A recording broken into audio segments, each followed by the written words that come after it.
Does it ever feel like your leadership role has turned into a constant game of whack-a-mole? One issue pops up and you deal with it, and before you know it, another one appears. It's exhausting, and it leaves little room for focusing on what truly matters. Today, let's talk about how to break free from reactive management and to lead with intention.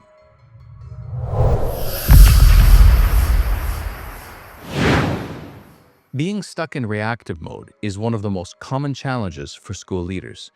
Whether it's managing last-minute crises, handling unexpected staff issues, or chasing endless compliance tasks, it can feel like you're just trying to stay afloat. The problem? This approach leaves no time for strategic thinking or meaningful progress. It's a cycle that's hard to break, but it's essential if we want to build a culture of excellence. Reactive management also creates a sense of constant urgency, which can lead to burnout, not just for you, but for your entire team.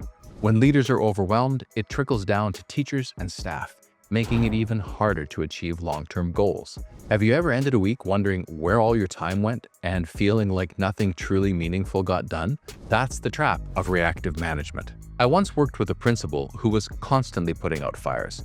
She felt her entire day was dictated by other people's problems. We started by identifying her biggest priorities and mapping out how much time she was actually dedicating to them. The results were eye-opening. Less than 20% of her time was spent on what she considered to be her core goals. Together, we implemented a strategy to shift her focus. She began by dedicating just 30 minutes a day to proactive leadership tasks, time blocked on her calendar and non-negotiable. Now, at first, it felt impossible to carve out even that small window, but soon those 30 minutes became the most productive part of her day. Over time, she expanded that focus, creating a structure that allowed her to address immediate issues while still making progress towards her long-term vision. The transformation wasn't just in her schedule, it was in her mindset. So, how do you lead with intention rather than reaction? Start by using a simple framework like the destinations, milestones, and footsteps. Destinations are your long-term goals.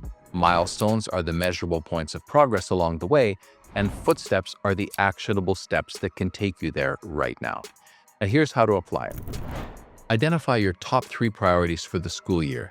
These should be big picture goals like improving student engagement, fostering teacher well-being, or enhancing community partnerships. Next, break those goals into smaller, measurable achievements. For example, if your destination is improving student engagement, a milestone might be increasing participation in project-based learning by 20% over a semester. Focus on what you can do today to move closer to your milestones. This could be as simple as scheduling a meeting to brainstorm project ideas with teachers or reviewing participation data from the previous term. The beauty of this framework is its flexibility. It works whether you're planning your day, your week, or your year, and it keeps you anchored in what truly matters. Let me give you an example. One principal I worked with used the DMF to address staff burnout.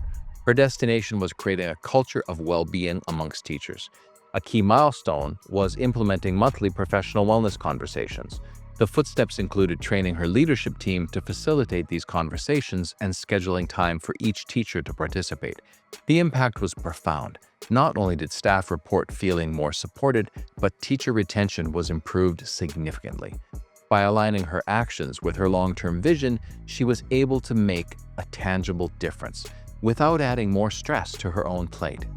So how can you adapt this for your school? Let's start small. Maybe your first step is simply identifying one key destination and brainstorming milestones with your leadership team. The important thing is to begin. So what's one thing you've done to shift from reactive to intentional leadership? How do you stay focused on what truly matters?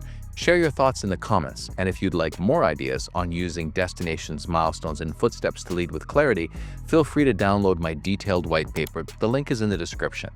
Let's create a culture of intentional leadership together.